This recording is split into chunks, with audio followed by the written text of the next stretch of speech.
Welcome to the F4 podcast, where your hosts, Brian, Brooke, Charles, and Vanessa, discuss all things faith, family, friends, and fitness. What is F4? Sometimes it's a glimpse into how we navigate the world, and sometimes it's a deep dive into how we handle the four main areas of our lives. If you want to have a healthier relationship with God, family, friends, and yourself, this podcast is for you. Thank you for joining us as we unpack this episode.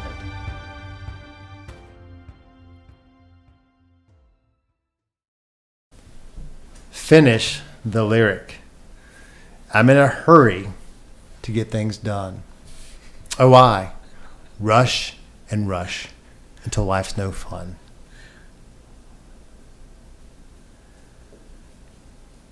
All I have to do is live and die, right? All I really gotta do is live and die, but I'm in a hurry. And I don't know why. I don't know why. Welcome to episode 21 of the F4 podcast. If we have not met yet, I'm Brian Marston, one of our F4 hosts, and I want to thank you for listening and watching our podcast. Yay, you. If you could follow us on Instagram and like and share the podcast, well, we would greatly appreciate that. We are on a variety of platforms, including Apple, Spotify, Google, Pocket, Radio Public, Breaker, Anchor, and YouTube. If you would like to be a sponsor of the show, you can message us on Instagram, Facebook, or via email at f4ncpodcast@gmail.com.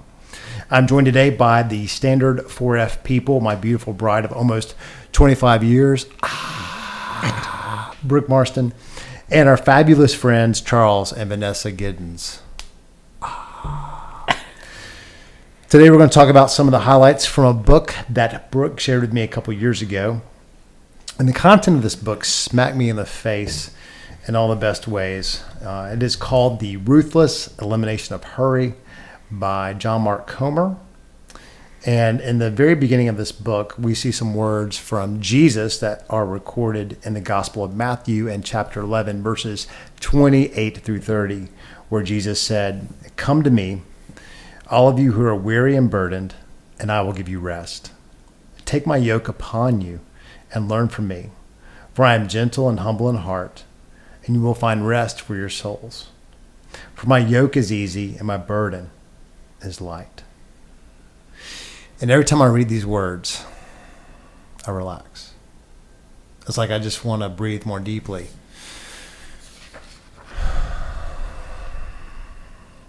And exhale and let my shoulders set a little bit lower. And with this as a backdrop for our podcast today, I want to jump right in and share a portion from this book. And in this portion, I'm going to read from the foreword, and it's composed by a gentleman named John Ortberg, who is a pastor and author. And he writes the following: "The smartest and best man I've known jotted down some thoughts about hurry. I think they were posted in his kitchen when he died. Hurry, he wrote, involves excessive haste and a state of urgency. It is associated with words such as hurl, hurtle, hurly-burly, meaning uproar, and hurricane. He defined it as a state of frantic effort one falls into in response to inadequacy, fear, and guilt. The simple essence of hurry is too much to do. The good of being delivered from hurry is not simply pleasure, but the ability to do calmly and effectively with strength and joy that which really matters. We should take it as our aim," he wrote, "to live our lives entirely without hurry. We should form a clear intention to live without hurry, one day at a time. Try today." Which leads me to ask you a question. How has hurry negatively impacted your lives?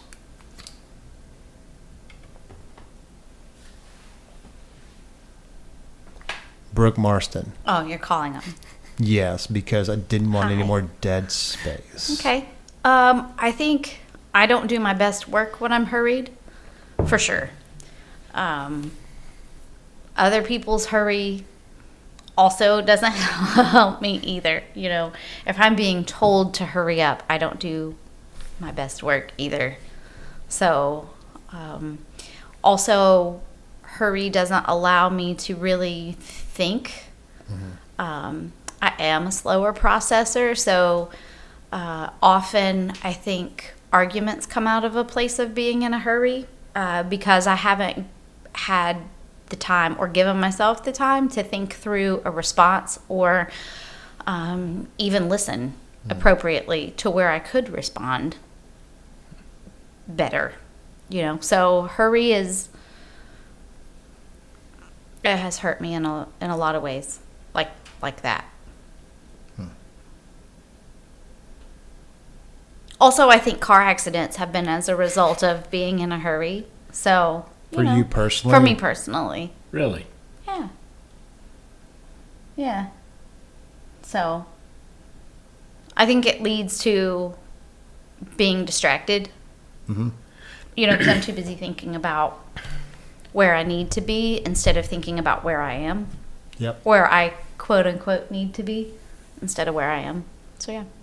It was interesting when you just shared that, because when I talked to a local firefighter in this area named David Bowman, we were talking about the biggest causes of car accidents.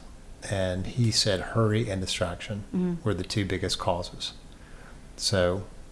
And hurry, I think, can be a distraction. So. That's good. Yeah.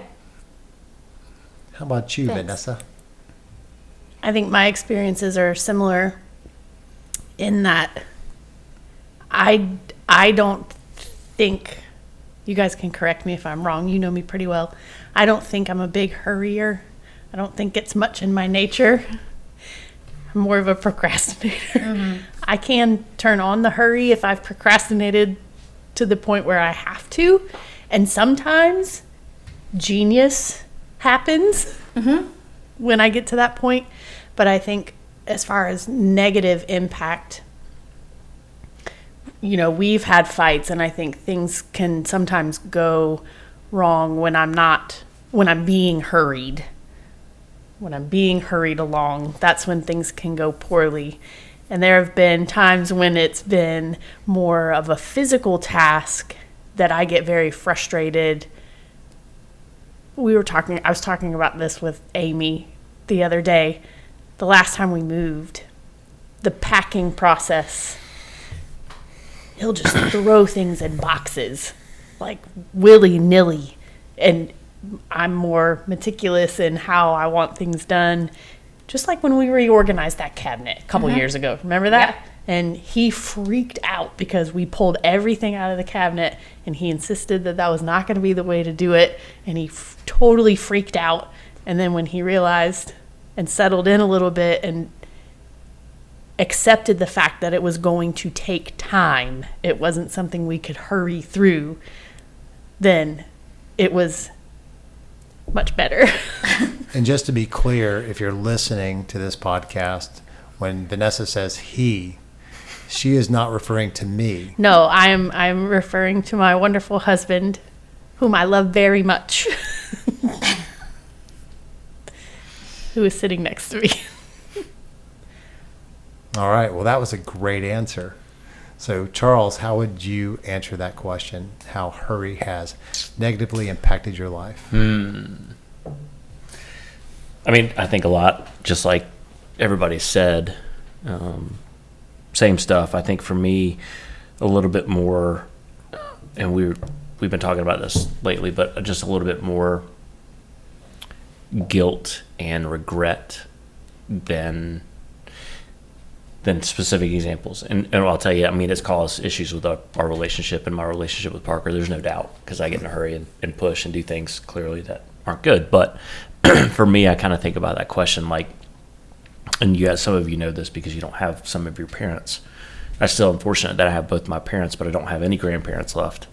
And I think about the times when I would go to South Georgia or go to Pensacola and do things, you know, it would be rush, gotta go, I gotta get back home. And now I would love to have that time back to go, okay, do we really need to leave at 8 o'clock in the morning, or can we wait until noon to have, a couple more hours to sit and listen or talk or do whatever. But at the time, I didn't, you don't think about that. But now as I'm getting older, and now you're faced with a lot of things, and at some point we're all going to be gone, right? I think I regret those times that I did that, because I missed out on some opportunities that I could have gotten to know my grandparents much better. And I could have been a better grandson to them, So for me, that's kind of where I see it impacting my life the most, at least right now. So. For me,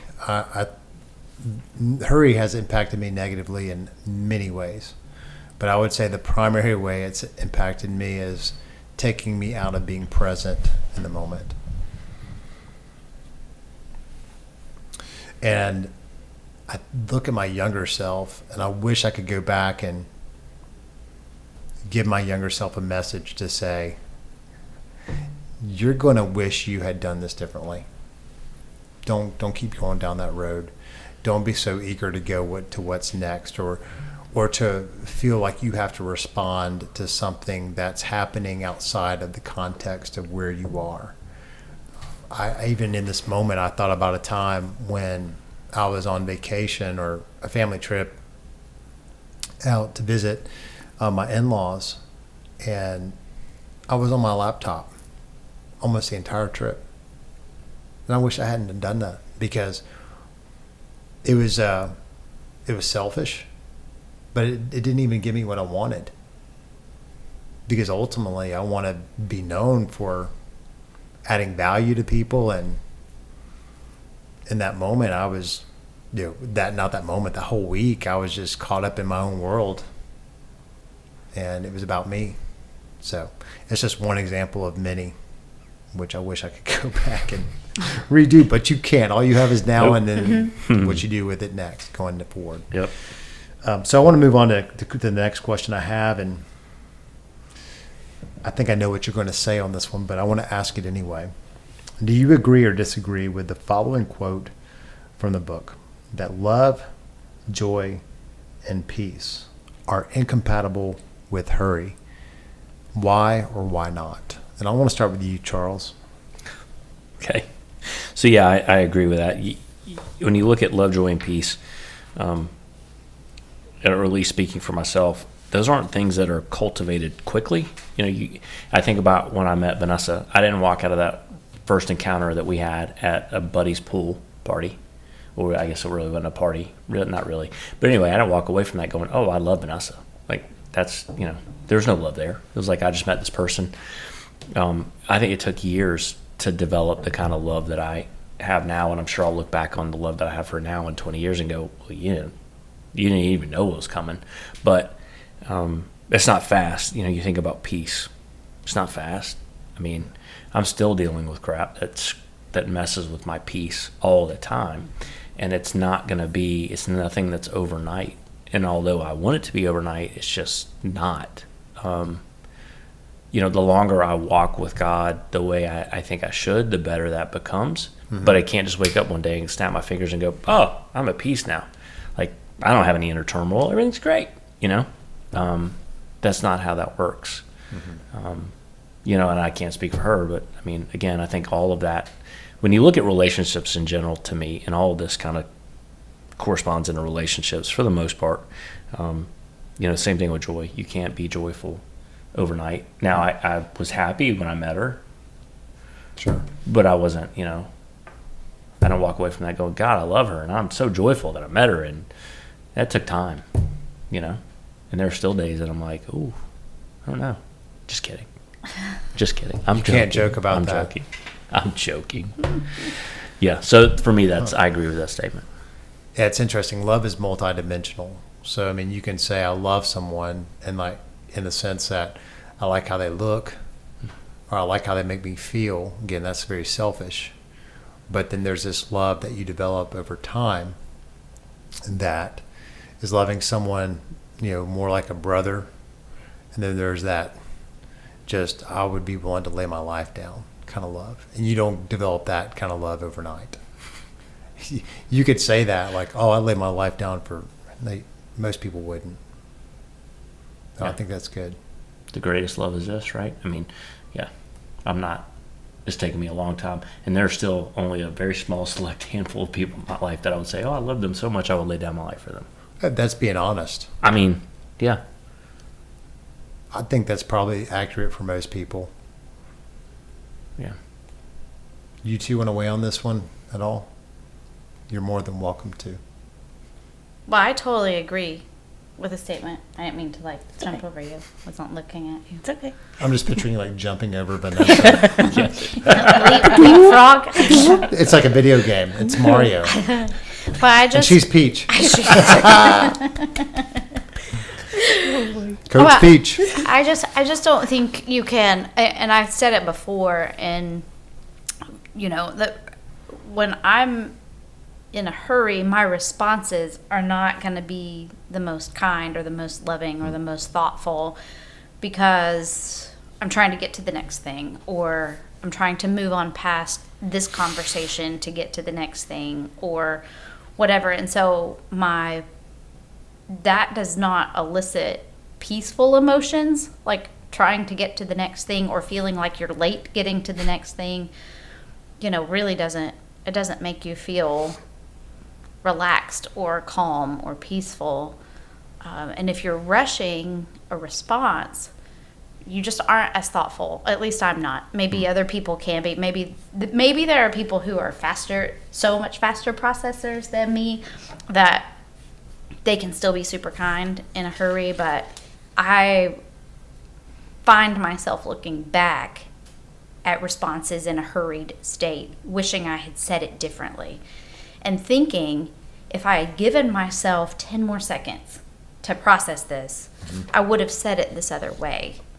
That at the end of the day, sometimes I think it's, 6 of one and half a dozen of the other sometimes, but sometimes I think giving yourself the opportunity to really consider your audience, that 10 extra seconds or 20 extra seconds or maybe even 30 extra seconds, being willing to say, let me think about that for just a second, puts me in a better position. And not really kind of, I guess. I think about with our kids when they ask us a question and I just quickly want to respond, whether it's they're asking permission to do something or whatever. Generally, my quick responses, even if it's the same answer after thinking about it, the quick response is usually not the best, if that makes sense. Like if I take let me think about that for just a minute, and then I'm able to give them a better reason why I'm saying yes or no, or a preference is one way or the other. If I'm actually thinking about it, I think it does more for our relationship and establishing one that's loving and respectful than if I just quickly say, the quick response is, no, I'm the parent, that's why. Or, the reason is because I said so. And that doesn't really develop that relationship that we're talking about, that we really want to have with our kids. So I feel like I went on a little bit of a tangent, but it makes sense in my head about how hurry just doesn't bring out love or joy or peace or establishing the kind of relationships we want to have with other people. Yeah, I think you're right. The people that we're closest to and the people that we barely know. Your interactions with strangers, you have an opportunity with every stranger that you meet to make their day better or worse. And if you're in a hurry, you either communicate a message of, yeah, you really don't matter very much, or, hey, you matter. So sometimes it's a matter of 20 seconds. You really highlight the internal hurry, because hurry is something we oftentimes think about seeing, but it's something that we experience internally before we actually act it out. So it's interesting to hear you talk about that, because I saw the internal wheels turning on that quick response. Let me ask you this. What makes you feel like you have to give a quick response to your kids or to me or to someone else? I think some of it is wiring.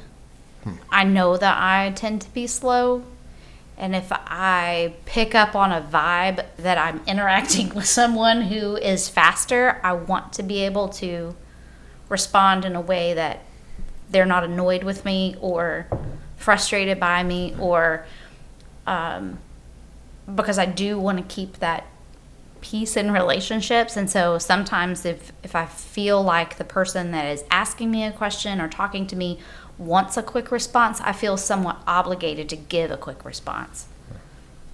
If a person asks me a question and then patiently like waits, I don't necessarily feel that pressure. Mm-hmm. What communicates to you that someone is patient with you when they ask you a question and you're formulating a response? What are things that communicate to you that you have this space to not be hurried? Physically stopping, I think, would probably be the biggest thing. I think people that are in perpetual motion, it makes me feel like I got to keep, like, I'm thinking about when we rode that sky lift this past week. Are you talking about when we went to Pigeon Forge? Yeah, and we Okay. got on that sky lift, and you have to kind of keep moving as the seat kind of comes up underneath you. Mm-hmm. So I feel like sometimes certain conversations I have to keep moving and like get on board, and it makes me feel a little bit anxious, even though that seat's not moving extraordinarily fast, but you don't want to get hit by it. Mm-hmm. It's very different than approaching it, stopping, sitting down, making sure that you're safe, and then going on. That's not how it works. Yeah. So I think sometimes conversations can be like that too, where I feel inside like, okay, I gotta keep going, and I can sort of stall it a little bit to try to give myself a second to catch up, but ultimately I need to keep moving, otherwise it's going to hit me and I fall flat on my face. That's not going to be a good result. I don't know if that makes sense, but that makes sense. It was funny. We were riding a sky lift at this place in Pigeon Forge called the Skyland Ranch. It's a very appropriate name. And my boys were on a sky lift, or on the lift in front of us, the seat in front of us, and then Brooke and I were behind them. And they started bouncing, which made the cable line do this. Those people don't like that very much. They don't like that very much. No. And Micah doesn't like to be told what to do, and sometimes can not like authority. And they got on to him, and we were laughing. We were like, So, Vanessa, did you want to weigh in on that question? Yeah, a little bit. I think I agree with the statement that it's not compatible with love, joy, peace. But I think it's important to look at the other side of that coin as well. It's also not compatible. Hurry is not compatible with some of the other equally as deep, but often considered more negative emotions that we need to experience, like grief and sadness and fear. Hurry is not compatible with those either. And if we allow ourselves to hurry through those processes and stuff it and not experience it, then it'll come back to bite you later. Mm-hmm. So that was all I had to add. I really think that's wonderful insight. I didn't even think about that, but I can definitely see how I've done that before, trying to hurry past things that are uncomfortable. Sure. I think everybody does. Mm-hmm. Yeah, it almost seems like we need to make sure that we invite the emotions like grief and sadness, so that we don't feel like other people don't feel like they have to hurry through those things and get to this happy state that makes me feel more comfortable. Just because maybe grief or sadness makes me feel uncomfortable, that means I probably need to actually go toward that person as opposed to away.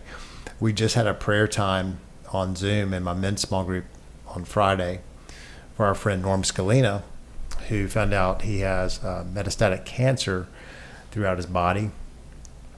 And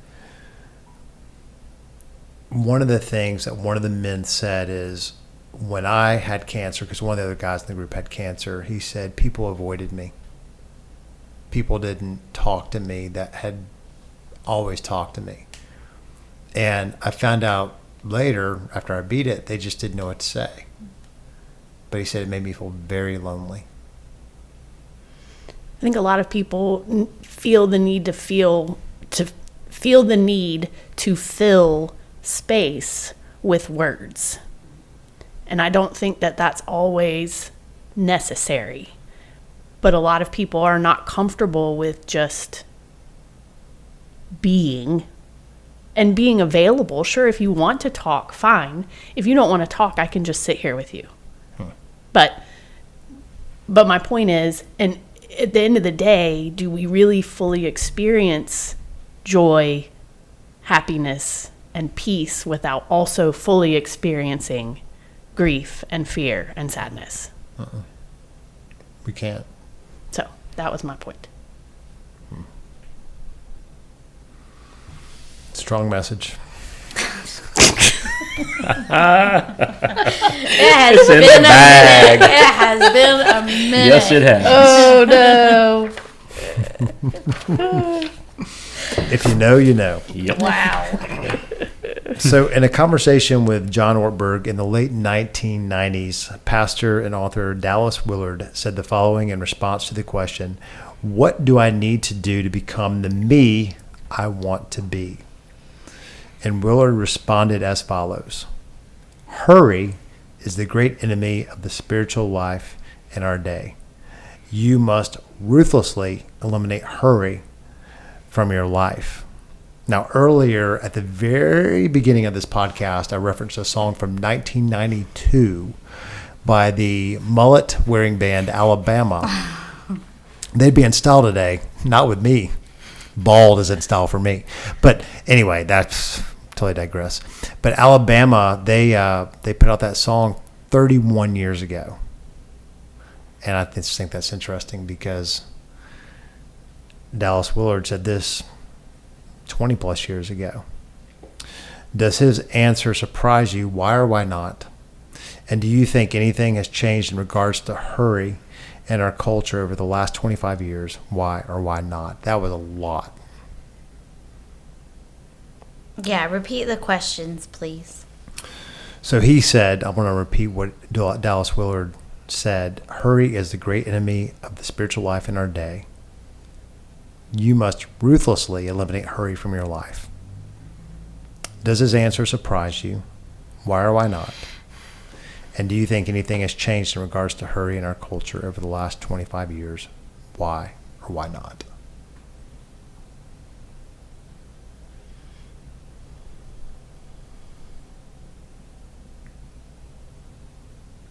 Do you want me to answer that question? You're looking at me.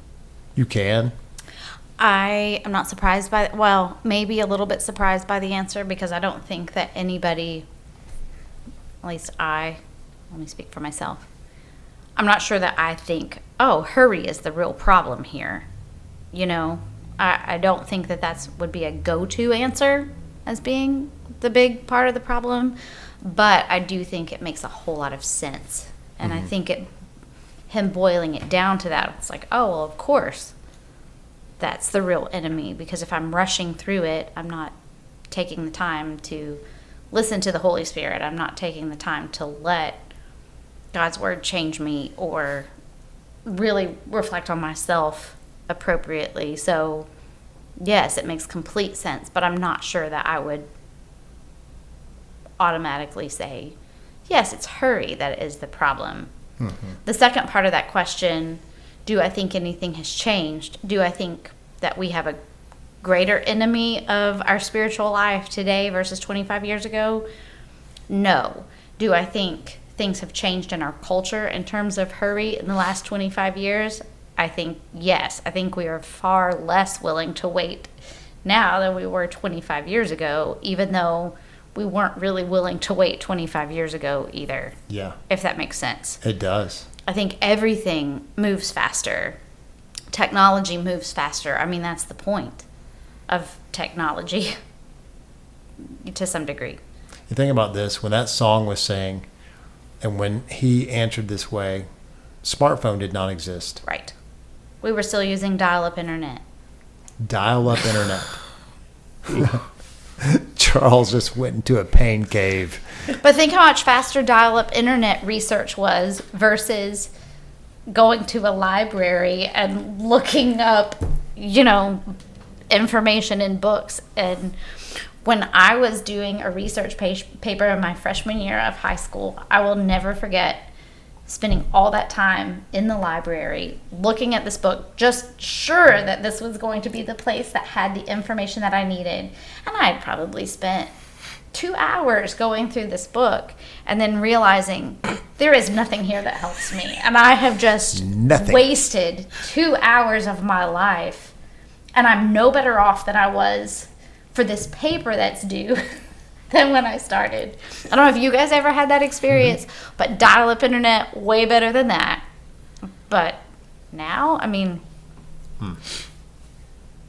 still have that now. I'm finishing up grad school in a couple weeks, but it's still, I'll pull article, I'll search the way I need to, I'll pull articles, it'll be great, and then I get, say a 30 or 40 page article comes up, because that's generally how the articles that I am in the world that I'm in, they're not short. And I'm like 17 pages in, knowing there's going to be a nugget somewhere, and I'm like, oh, this is waste. But imagine if you had to use microfiche for that. Dude. But you want me to tell you what's different with you and I still figure out something that I can cite. That's good. He's like, that'll be good enough. That'll be good. The bar is low. Well, sorry. Yeah, it's not. But yes, it's the same thing. Anybody else want to weigh in on that one before I move on?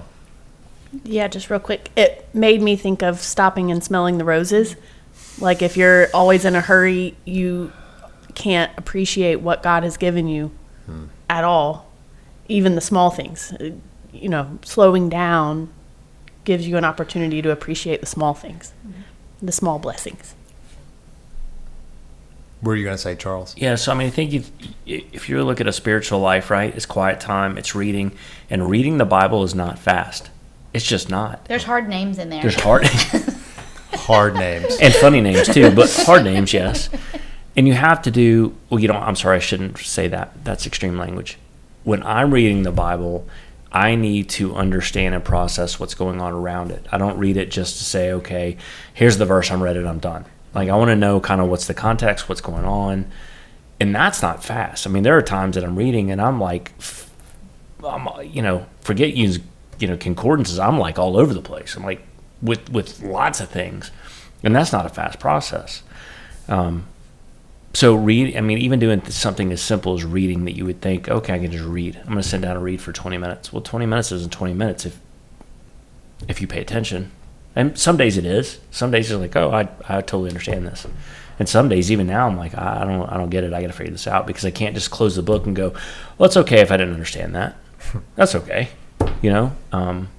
So I think spiritually, there's nothing that you can do as fast. There's nothing spiritually you could do that's fast.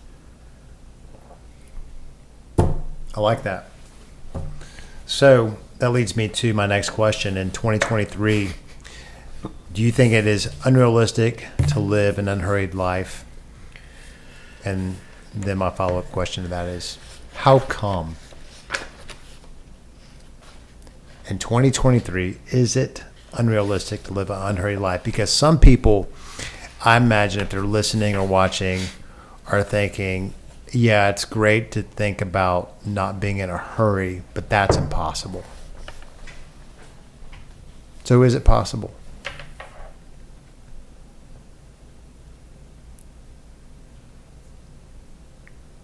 If I had a cricket noise right now, I'd play Play it. the cricket. The crickets. I don't think it's unrealistic. I think it takes intentionality, but I don't think it's unrealistic. And on page 122, he writes about the noise of the modern world makes us deaf to the voice of God, drowning out the one input we most need. And I think about that. If you let that noise consume you, sure, it seems like it's unrealistic. But instead of stopping and going, okay, wait a minute, I need to push that out, because what if that's going on? I can't hear God, and I'm going to continually speed. And then you go, yeah, you're right. Oh, Brian, it's completely unrealistic. You don't know my life. It's always busy. There's always stuff to do, and there is. But that's a lot of that's the trap that we fall into now. And it's the same trap they fell into 2,000 years ago. Because you know what? There's always a sheep you need to look at. There's always a fish you needed to go catch. There's something you needed to do. So I don't think it's any different now than it was then. I think if you let the world consume you, you're always gonna feel like that you have to hurry. Always. So I think that's good, Charles. Would you two add to that or have a different perspective? I don't think it's unrealistic, but I think it is. I think combined with wanting to ruthlessly eliminate hurry from your life, you also have to be prepared to be different than most people around you. Yes. And I think that also plays into why some people wouldn't do that. Because, hey, how are things going? How many times do you hear somebody say, oh, it's busy. It's busy. I've been so busy. There's so much going on. So I think to some degree, the hi, how are you? Oh, I'm fine. Just a response that you don't really mean, but you don't want to get into. I think busy becomes that norm of how are things going? Well, they're busy. It's always busy. And I think, you want to be like everybody else. So, oh yeah, I'm busy. I have plenty of things to do. Because we all, like to your point, we all do. But I think you have to be willing to say, sometimes I think it would be really funny for somebody to say, well, how are things going? Things are great. Like, I've been able to really take it at a nice, slow pace. And just see what somebody says. Because I don't... Has someone ever said that to you? No, never. I just think it would be really funny. I say we shock the world and start answering that way. Yeah. Let's do it. I was able to do nothing for about 5 hours this past week at one point. Yeah. I intentionally carved out time where I didn't have to do anything, and what I got done in that day I was okay with, and I just think people would look at you like you grew another head while you were talking to them. Be like Charles sitting on the couch eating bonbons while Vanessa wanted him to mow the grass. Oh, goodness. that's a reference from a sermon recently. Yeah. So, Ronald, I'm going to just guess, Rollheiser, who is John Mark Comer's undisputed favorite Catholic writer of all time, he says, with hurricane force, which is pretty strong, writes, today a number of historical circumstances are blindly flowing together and accidentally conspiring to produce a climate within which is difficult not just to think about, or where it is difficult not just to think about God or to pray, but simply to have any interior depth whatsoever. We, for every kind of reason, good and bad, are distracting ourselves into spiritual oblivion. It is not that we have anything against God, depth, and spirit. We would like these. It is just that we are habitually too preoccupied to have any of these show up on our radar screens. We are more busy than bad, more distracted than non-spiritual, and more interested in the movie theater, the sports stadium, the shopping mall. Not really shopping mall. Who goes to shopping malls? I don't agree with that. And the fantasy life they produce in us than we are in church. Pathological busyness, distraction, and restlessness are major blocks within our spiritual lives. He uses the phrase pathological busyness. And I wanted to ask you the question, which you segued into this perfectly by what you said, is how have you experienced people framing up pathological busyness like it's a badge of honor? Well, I think it makes people feel like they're important. Mm-hmm. I'm so needed. What I do is so important. If I don't do this, nobody else will, and the world will fall apart. And the reality is all the things that we rush to do and get to, if it didn't happen, most of them, we would still live. Mm-hmm. Now, there are some things that obviously I mean, if I need a first responder because I have had an accident, I want them to get there quickly, you know? You want them to... I want them to, because time is of the essence. You want them to have a sense of urgency. Yes. That's important. But some of the other things that we get so caught up in, I mean, when you were talking, I started thinking about people who have talked about listening to podcasts on 2 times speed so that they can get through more of them, where you can't even understand what's being said because it's chipmunks talking at that point. But for what purpose? You know, is it because it makes you feel more important that you've listened to more podcasts, or that, you know, I don't know. And that's maybe judgmental on my part. Maybe there's a very good reason why that needs to be sped up. But my point is, I think sometimes busyness and being a badge of honor is all about like self-importance. And it's probably a mask for insecurity. So I felt a little judgmental when you said that. that was one of the things that I thought of. I'm like, 2 times speed. Like, are you really going to apply that? I can't keep up. Like, and I get, maybe I'm slow, but if I were to listen to anything at 2 times speed, I don't think I could remember any of it. I have enough time remembering 1 time speed. Well, it was one of the, I mean, I love Mr. Rogers. We've talked about it before, but like, I love Mr. Rogers. I loved it when I was a kid. Maybe it's because I'm a slower paced person. I don't know, but he was very intentional about, you know, children's programming was already starting to speed up and attention spans, you know, shortening and all of those things. And he was very intentional to make things go slow, to ask a question and let there be silence. Kind of like what you were talking about before, Vanessa, where you're just like, just be in that moment of letting somebody process what has just been said. And so the pace of that show is incredibly slow, but it was done with intention. So that's Bob. I'm sorry that Bob just interrupted our train of thought. Is that the vacuum cleaner? Yes. It is. It's time for Bob to do his job. He's in a hurry. And Bob really sucks. Sorry. We'll nip that one in the bud. I was like, what is happening? It's like a video game is happening, and I didn't know. I was like, who is playing a game? Sorry. No, that's okay. That's okay. Sorry. So I just, but I think that sometimes we just think that we're too important, that we need to move on to something else. And even though there are some really smart people who have said, hey, slow down. It's okay to slow down. It is okay to slow down. It's good. Do you guys want to speak to that at all? When I say you guys, I mean Charles and Vanessa. I liked it earlier when you said you were talking about not being consumed by the world. I think a lot of it has to do with consumption.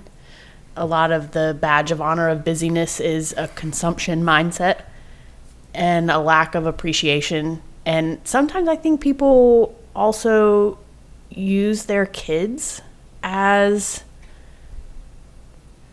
I'm not sure how to say, you guys might have a better way to say it than me, but I think people, I don't know if it's living vicariously through their kids or trying to give their kids what they didn't have, but they fill up their schedules and their busyness stems from what they're forcing their kids to do. And sometimes I'm sure their kids want to do the things that they have to do, but there's absolutely no reason to spend every evening of your life fulfilling interests of your children. You know what I mean?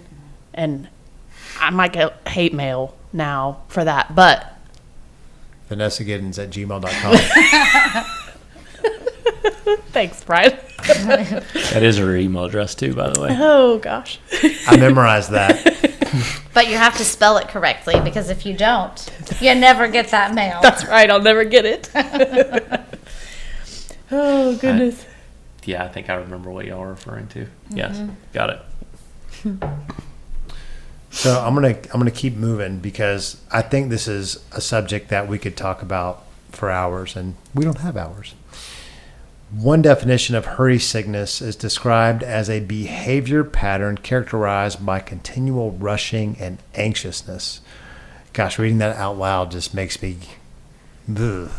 It's like, I was just telling Charles earlier today at the gym that some things in life make me feel like I'm in a spider web, and I just cannot wait to get it off of me. Like if you ever walked into a spider web, I want it off me, because if I don't see what may be in that web, it freaks me out.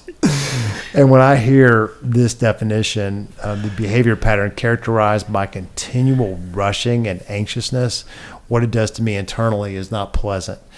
But here are a few indicators that you may have this disease.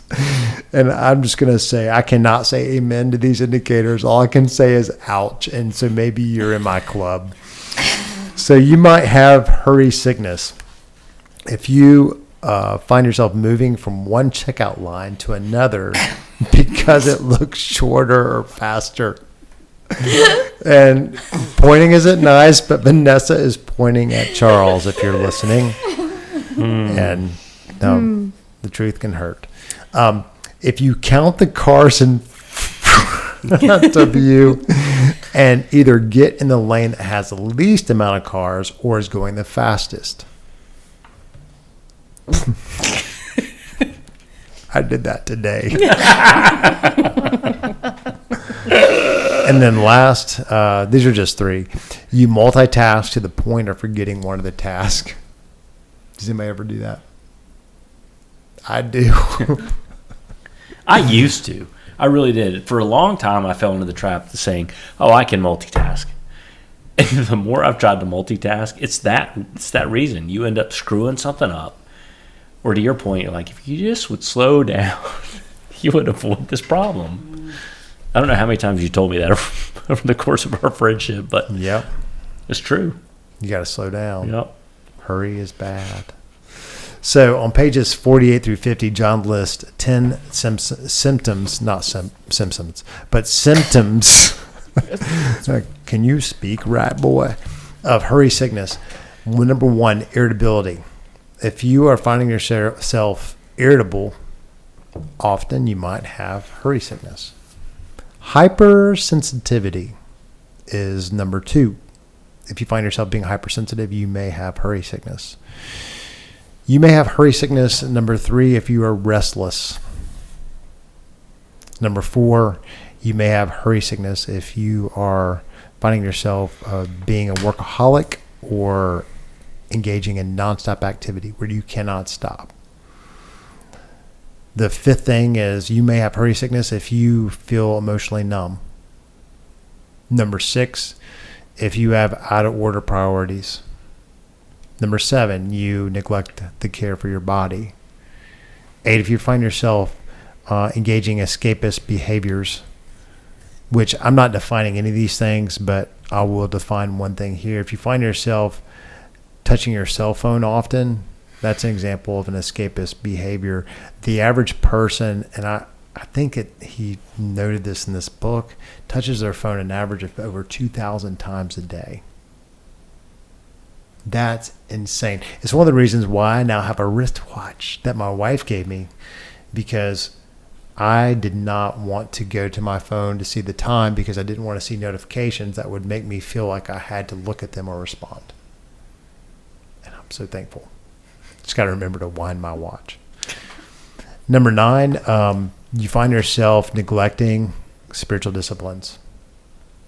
And then number 10, you may have hurry sickness if you find yourself isolated from other people. So I want to ask you 3, which of these 10 symptoms of hurry sickness do you identify with? Any of them? All of them? All right, so I'll go first. For me, it's definitely hypersensitivity. If I'm hypersensitive and being touchy, I either have PMS or hurry sickness. Out of order priorities.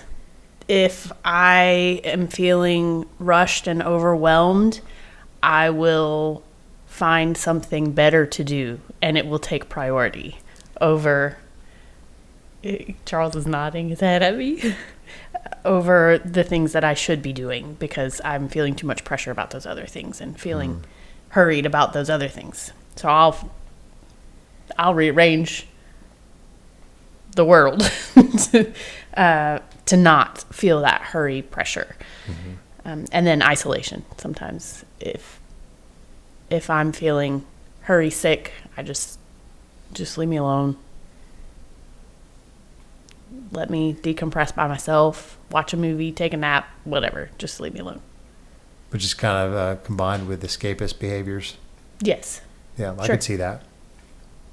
Thank you. Thank you for going first. Okay, no You're problem. brave. Thanks. How about you, Charles?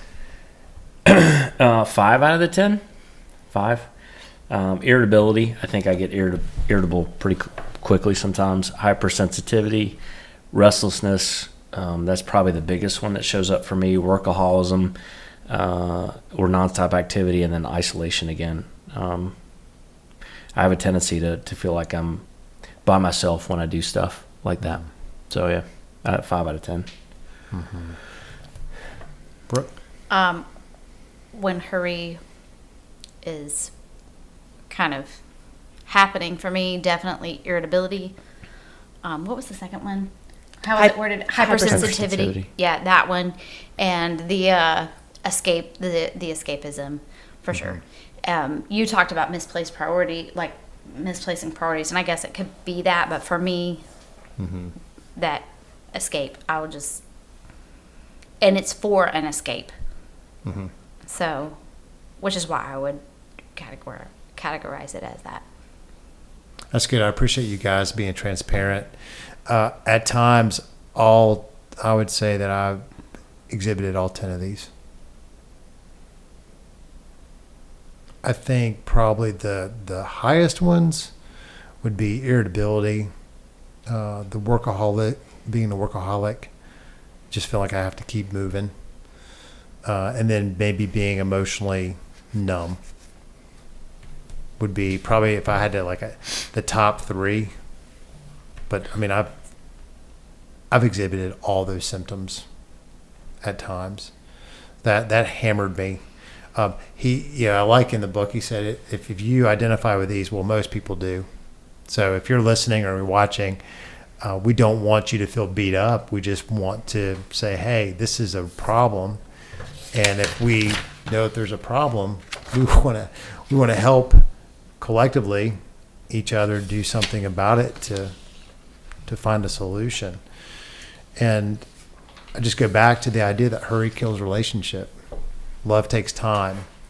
Hurry doesn't have time. Hurry kills joy, gratitude, and appreciation, which you mentioned earlier, Vanessa. People in a rush don't have time to enter the goodness of a moment. So when you talk about smell the roses, when you're in a hurry, you don't even see the roses, let alone smell them. You got blinders on. So I'm going to go back to one of the things I said at the very beginning, and it's not an Alabama song. It's the scripture, Matthew 11:28. And I want to ask you, how does the imitation of Jesus impact you from Matthew 11:28 through 30? And before you answer, I want to read the Message version of what Jesus said. In the Message version of Matthew 11:28 through 30, he said, "Are you tired, worn out, burned out on religion? Come to me. Get away with me, and you'll recover your life. I'll show you how to take a real rest. Walk with me and work with me, and watch how I do it. Learn the unforced rhythms of grace, and I won't lay anything heavy or ill-fitting on you. Keep company with me, and you'll learn to live freely and lightly." How does that impact you? Sounds great. I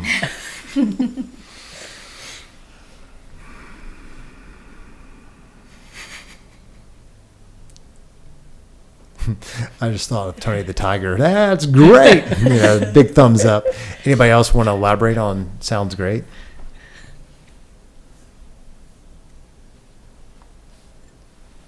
that translation is my favorite of those verses.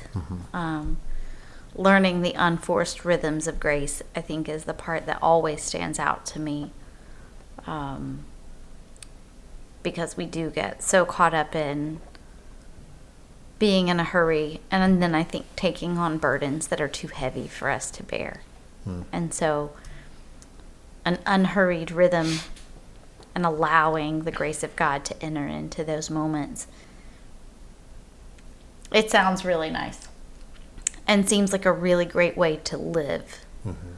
To be able to bring that kind of, I don't even know the right word, it's not really emotion, but that kind of feeling into the relationships that you have, bringing that into whatever room you enter, to have, hey, we don't have to be in a hurry, we don't have to perform, we don't have to measure up, we can learn to just be. Like, those are the kinds of environments that I want to be able to create, but I also want to be able to be a part of, you know. So knowing that Jesus is able to help us live that way and really experience the fullness of who he made us to be, that to me is what sounds so great about it. You know, one of the things about you that I appreciate the most is you help me in this area to not I just remember when we were married early on, and my tendency to just want to do everything, you know, to just load things up. We're going to do this, we're going to do that, we're going to do this. And it just sounded so great to me. And you're thinking, what have I done? But I'm thankful that you have not given up on me and helped me to learn how to do the things like smell the roses and not feel like I have to try to control everything, because that is my natural default. And being able to appreciate slowness. Well, you can appreciate it or be really frustrated all the time. I need that in my life. I do, because like this book was written to me. I'm the guy that he had in mind, you know, when he wrote this book. And I know you point to yourself, but like God has had to rearrange me. I'm just thankful that he hasn't given up on me either. It's good news. We have a good God. He's writing a good story with a good ending. I didn't make that up, but I sure do like it. You guys want to elaborate? I know, Charles, you haven't had a chance to say anything about it. Is there anything about this that impacts you? No, I mean, I think the biggest thing that stands out to me with this is it only happens, and I say it only happens because God can do whatever God wants to do. But I think it only happens at times where I'm cognizant and slow down and are aware of it. And I think when that happens, I feel this way. But when I don't, when I'm not purposeful or intentional, kind of like I said earlier, if you're not intentional about any of this stuff, you don't experience that. And you could go 100 miles an hour and do everything in life and get to your deathbed. And so I never experienced that. My life felt hard. I never felt a light yoke. And it's because we didn't slow down, we didn't turn it over, and we didn't stop. You know, so for me, I always have to remember that that's available, and I've just got to stop and ask. So that's really good. I was thinking about how when I'm around people who are in a hurry now, it bothers me. And I have to remember where I came from, because if I don't, I become judgmental. And I have to be patient and let those same people go through that process of growing, understanding that I'm not the Holy Spirit. And while I can speak, he can speak through me and he can use me. if I tried to hurry them in that process of not being hurried, it's very hypocritical. So it's one of the ways that I'm having to grow as I look around at friends and family to say, to make sure that my motives aren't about it being the way I want it to be, but the way God wants it to be.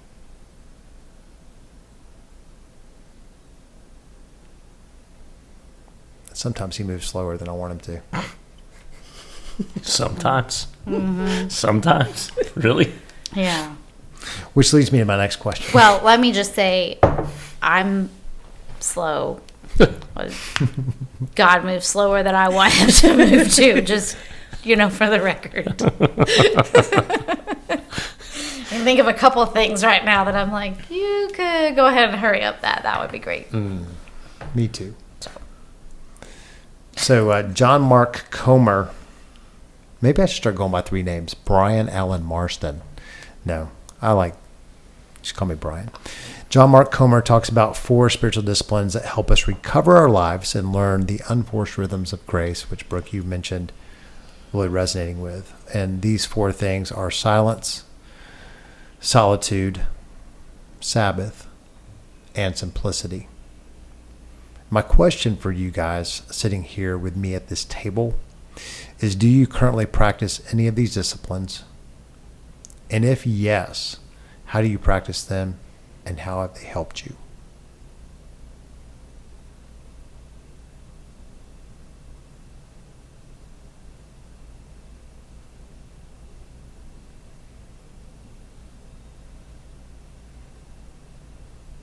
That's a really long silence. It is. It'd be a great podcast. We're practicing silence. That's right. I was thinking about spiritual discipline right now. It's like we're practicing right now. I think for me, and I'm not currently practicing it for a couple reasons, and all of it will sound like an excuse, but journaling, silence and solitude from journaling has helped me a bunch. And it's something that I'm getting back to in 3 weeks in a daily way, because that's what I was doing prior, and really forcing me to stop and slow down.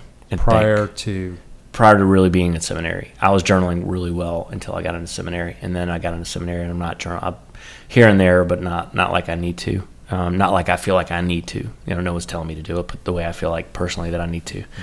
But it really helped me slow down and frame things up differently, and it got things out of me that I was able to process with God that I couldn't have done just by thinking. And I talked about this in my sermon when I spoke. It's that if you don't take time to think and journal and talk to God and write things down, you miss things, and you think you're going to remember them, but you don't.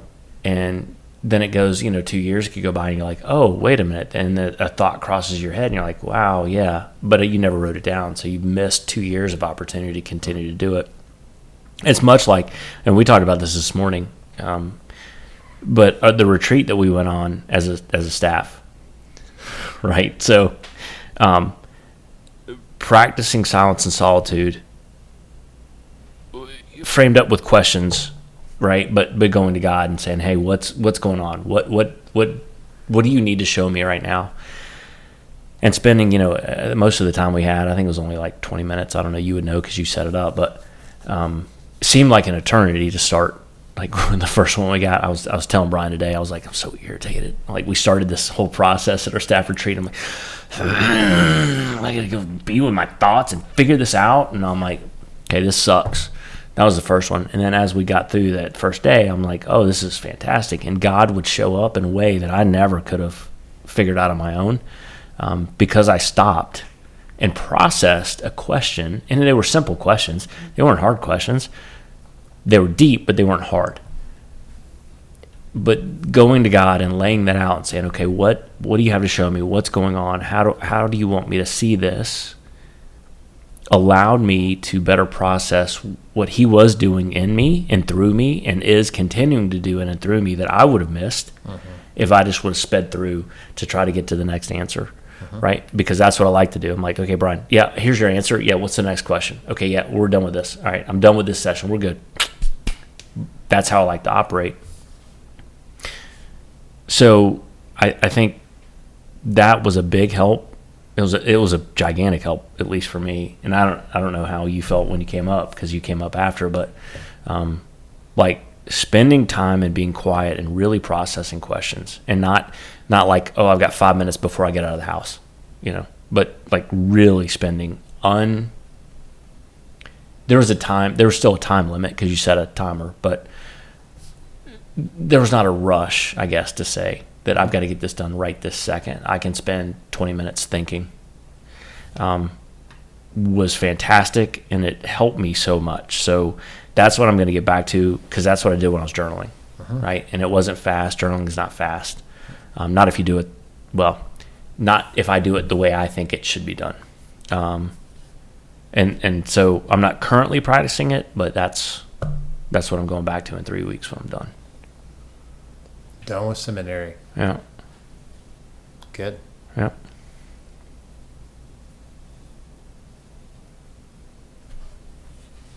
I'm not currently practicing any of these. I'm being very honest right now. I'm not currently practicing any of them. There are times at the end of the day when, as soon as I turn the fans off and get the radio off. Talk about at the gym. Yes. It is relief, and it is a weight off of my shoulders. Mm-hmm. But then when I'm done with all the duties at the gym and I lock the door and I get in my car, turn the car on and the radio's on.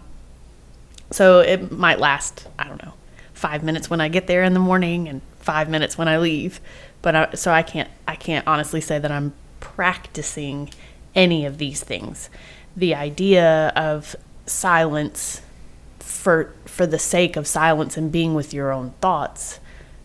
I've had plenty of quiet time the past couple of weeks while studying and stuff, but just not spiritual study. That's not spiritual study. So it sounds great and lovely.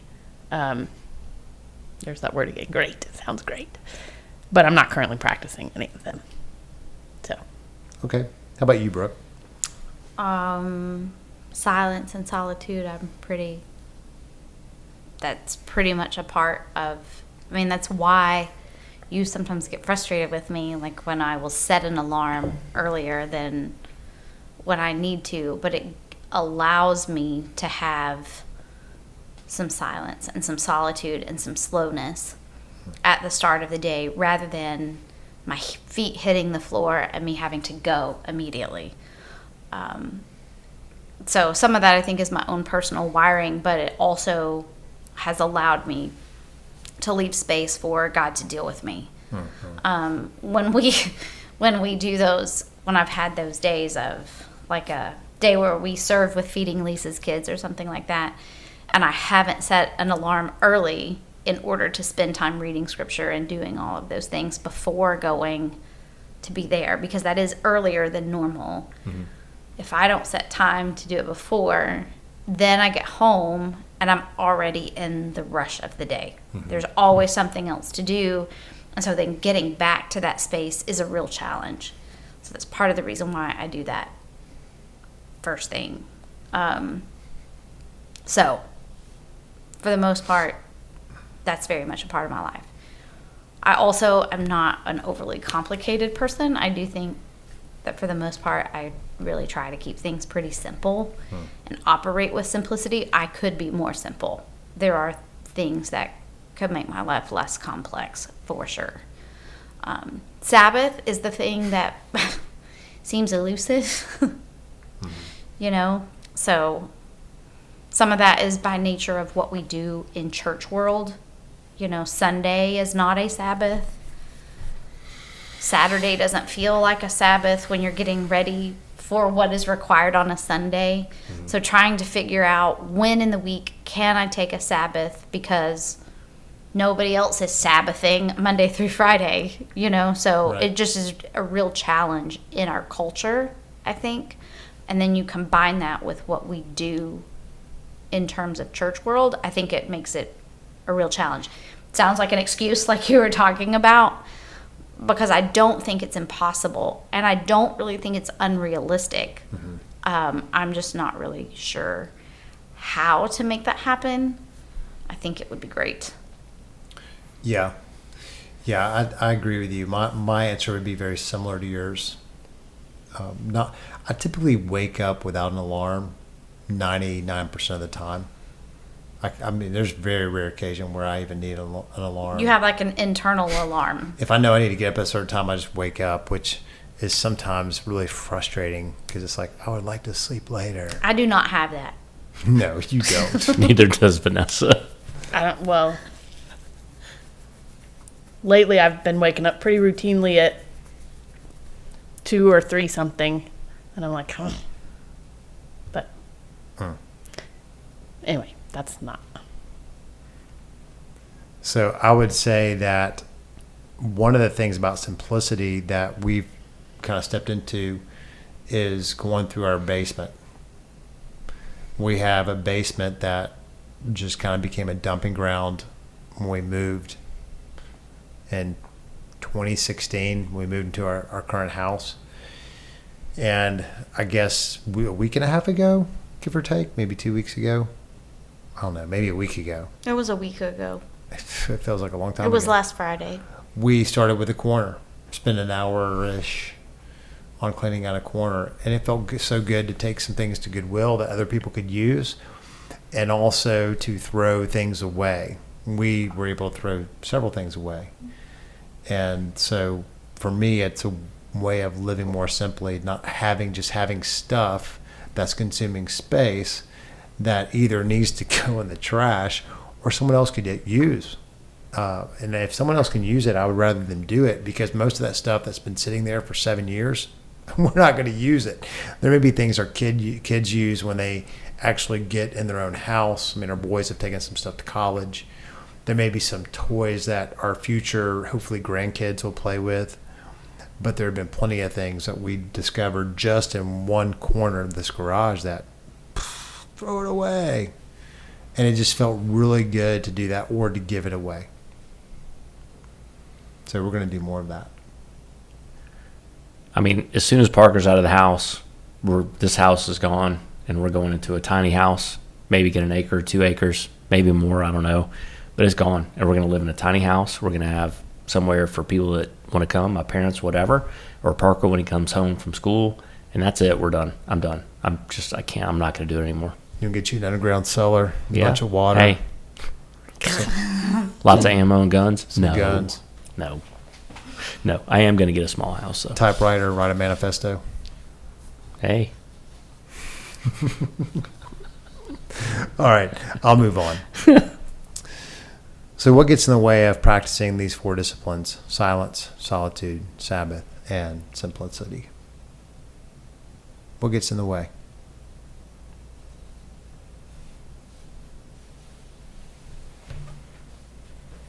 Bueller. Come on, you guys know what gets in the way. Talk to me. Other people. Other people. Okay. Good answer. Yeah, good good answer. Strong message. Survey says. No, I think when it comes down to it, it's probably selfishness. Mm-hmm. You know, wanting to do what you want to do when you want to do it. Okay. What else? I mean, selfishness is probably the broad. Other people get in the way of that too. So, lack of boundaries.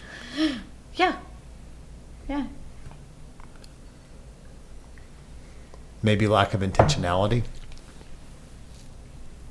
Like, you think about the average person and how much time they spend on their phones.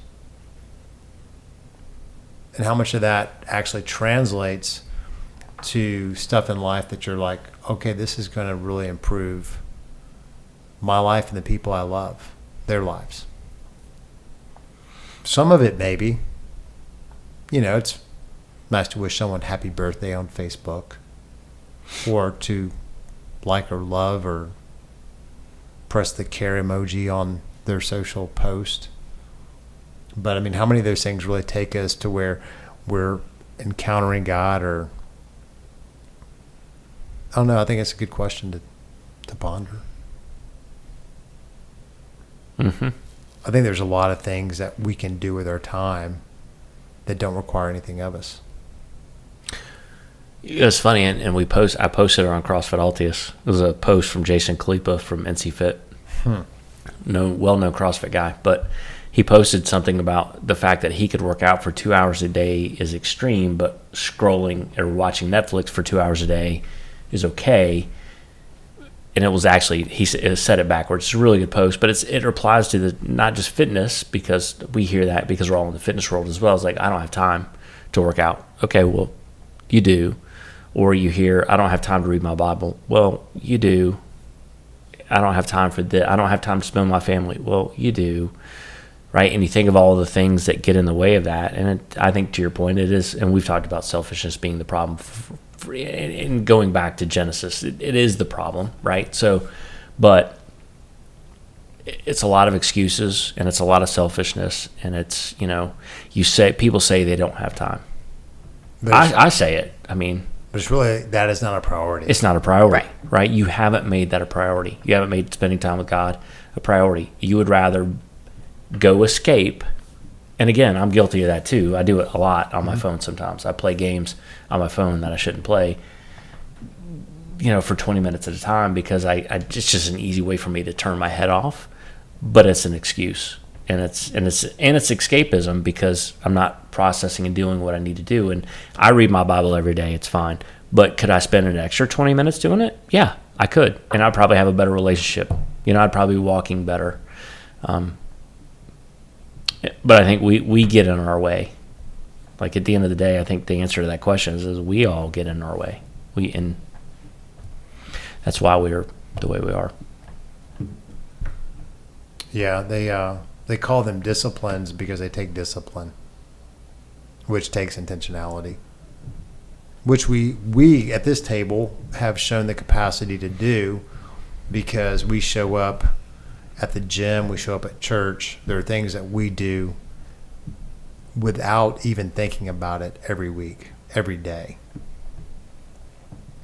It's good. So what is one step you plan to take as a result of our time today? Do you plan to say the same? Do you plan to keep doing, like, you're going to keep doing what you're doing? You're going to say, you know what, I'm going to consider, I'm going to think through this, I'm going to take a specific action.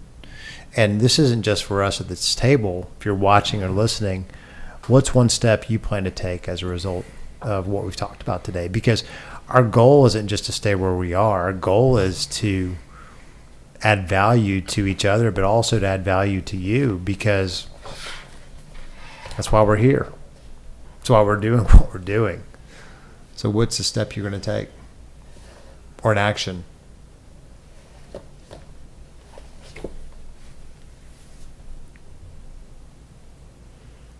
I think if I take a step towards simplicity, I will find that I have more time for silence and solitude. For me, I lose a lot of time in transitions. I make multiple transitions, multiple days of the week. And it's very easy for me to say, well, I really don't have time to tackle this or do this, and I don't have the time to dedicate to journaling or just spending time in God's Word in silence. I do my plan. I make sure I get my plan done, but I don't go beyond that, and I don't allow myself time to really sit and ponder and cogitate about what I've read.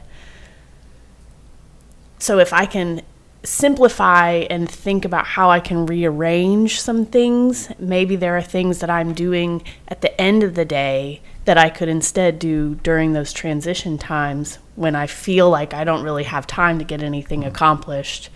Maybe I can simplify the process a little bit and allot myself some more time. So. And when you say your plan, you're talking about your Bible plan, right? Yes, I am talking about my Bible plan. Someone may hear you say plan. Oh, sorry. Like, what plan is she talking about? But I'm going to take over the world. No, my Bible plan. And just so you know, we all actually engage an app called YouVersion, and they have different Bible plans that you can search by topic or by author.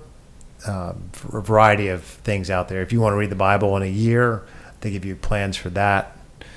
But that's what Vanessa was talking about when she said the plan or my plan. Yes. Cool. How about you, Charles?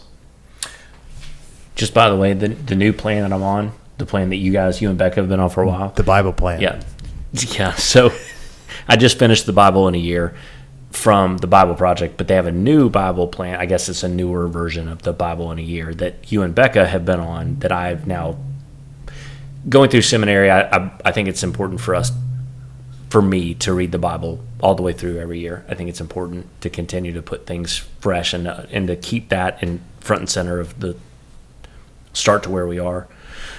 But the new one, the videos on the new one, dude, they're so much better. Good.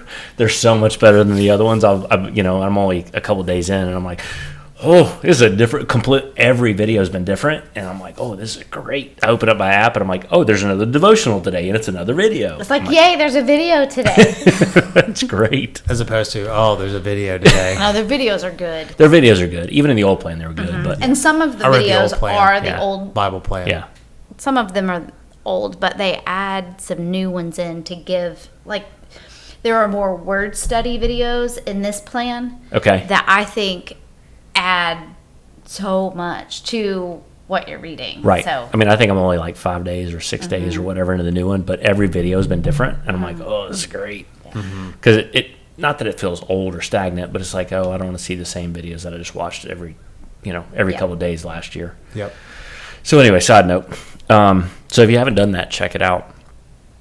The same one that I've got to figure this out. And after I read this book a couple of years ago, it's the same thing that keeps coming up. I've got to figure out Sabbath. We've got to. I feel like I need to figure this out. And I think the way he frames it up, and there's part of on page 162 where he talks about what Sabbath is, and it may be. And it's funny. He said, expanding your list of the spiritual disciplines to include eating a burrito on the patio or drinking a bottle of wine with your friends over a long and lazy dinner or walking on the beach with your lover or best friend, anything to index your heart toward grateful recognition of God's reality and goodness. Right? So I've always gone like, well, Sabbath, I just need to sit. I just need to be quiet. And like, that's all I'm doing. Right? I mean, that's no fun. Right. Well, it's not even no fun. It's just like, oh, I've got to devote it all to, and it has to be in prayerful the whole time. Like you're a monk or something. Like you're a monk. That doesn't sound fun at all. No. But I think, to your point, I didn't realize this until I got into ministry, is that Sundays are not the day. Like, they're too busy. It's hard. They're too hard. Mondays you're coming off, like there's a weird, and people are listening to this, that you're not necessarily going to understand this, but Mondays are a weird day after you do ministry. Like, and that's not the day to do it either, I don't think, because there's just so much let down and decompression, and I don't know that I would be my best to worship. So I got to figure that out. And it may be, like he talks about in the book, it may not be a sun up to sundown. It may be a half a day to a half a day, on a Friday afternoon to a Saturday afternoon, because if I'm working out with friends, to me, I still, especially the way we talk and do things a lot of times, it is worship. Like, sure. So would that be included? I got to process, and he talks about processing that through your head, but I've got to kind of process what that actually looks like and what is okay for me in Sabbath and what is not okay. It's kind of like the mature believer versus non-mature and that whole avenue, but I've got to figure it out, because I think there's a need for me to slow down for a day and to take it and be grateful and spend time with my family and my friends, and not in a way where I feel rushed, and not in a way that I feel like, oh, I'm taking, if I spend time doing this, then I can't do this over here, because, and that still has to get done, but does it have to get done right now? So to me, I've got to work on that. There are always things that need to be done. You're right. I think that's the thing that I would like to. Well, you asked, do we want things to stay the same? Definitely, I want to keep doing the things that I think are good, and I want those to continue to get better. I don't want to like drop anything, just for the record. But adding the Sabbath, I think. Yeah, silence. We need to drop that silence. We need to drop it. But I think one of the things I was thinking about in terms of Sabbath, thinking of a 24-hour period is a little bit overwhelming when you haven't really done that at all. So I was thinking, okay, we don't set goals that are longer like that, whether it's nutrition or fitness or anything like that. Those generally don't work well. They're too general, and you fail, and then you want to give up, But if you have something specific, like I think something that would be easy for us that sometimes we've done well, but other times we haven't, like on our date night, we will not be on our phones to address any other communication. Mm-hmm. I think for the most part we do okay with it, but sometimes it's like, oh look, one of our kids called us during this time, and I guess you set parameters of like what's okay and what's not, but sometimes those things take you down a road that then our time together on date night no longer feels refreshing. It feels overwhelmed or weighed down or burdened by the other things going on. So, and I guess with a phone notification, you don't always know what's going to happen. It's not a real rest. It turns into where it's not, So trying to figure out, okay, where are those moments that we can say, this is off limits for this period of time, where we really can say, this was refreshing. We came home refreshed, rather than, well, now we just spent 2 hours eating this meal, we didn't get anything done, and now I feel more frantic because of the notifications that I read while I was there, and I'm more aware of more things that I need to address than what I knew I had to address beforehand. Does that make sense? It does. So I think there are ways that we can add some of that Sabbath in, even if it's not like all day Sunday. I'm only going to do things that are, because to your point, Sunday is not the day. Mm-mm. Nope. So it sounds like intentionality and boundaries can really come into play. Mm-hmm. That's good. You're trying to scale the Sabbath. Yeah, exactly. Scalability is a thing. We are skimming the surface. I just want to make that clear. We're not even going into where the Sabbath originated. Yeah. We just simply don't have time today. That may be a future podcast. But with all that said, Brooke, I feel like when we're talking about plan, when it comes to Sabbath, we have to be on the same page. Mm-hmm. And that really emerged for me is, of these 4 disciplines, that seems to be the grease pig of the 4. So I think we're going to need to have more conversation about what that looks like for us. And so I'd love to talk to you more about it beyond today. But the last question I have is, would you like to share anything else with our listeners? And the answer can be no. No. No, I think I said what I wanted to say. So. He said so, not no. That's right. He said yes. If you haven't yet read this book, John Mark Comer, The Ruthless Elimination of Hurry. We were talking about this before the podcast. Probably, and I read it years ago. Same, Brooke said something, you said something, and then I picked it up and read it. I've read it a couple of times now. Getting ready to read it again in 3 weeks. But if you haven't read it, you need to get it. It's life-changing if you let it be. It's a easily top 5 book for me because of what it's caused me to rethink in my life and my spiritual life in general. Without reading scripture, it's another one of those. And even if you're not, so even if you're listening to this and you don't consider yourself a Christian, there are things in this book, principles that you can apply that still will work for you, whether you are in, whether you're processing a Sabbath. There are so many things in this book that will help you that I would say go pick it up because it's absolutely worth it. Even for the non-Christian stuff that's in it, because there's a lot of that's in it.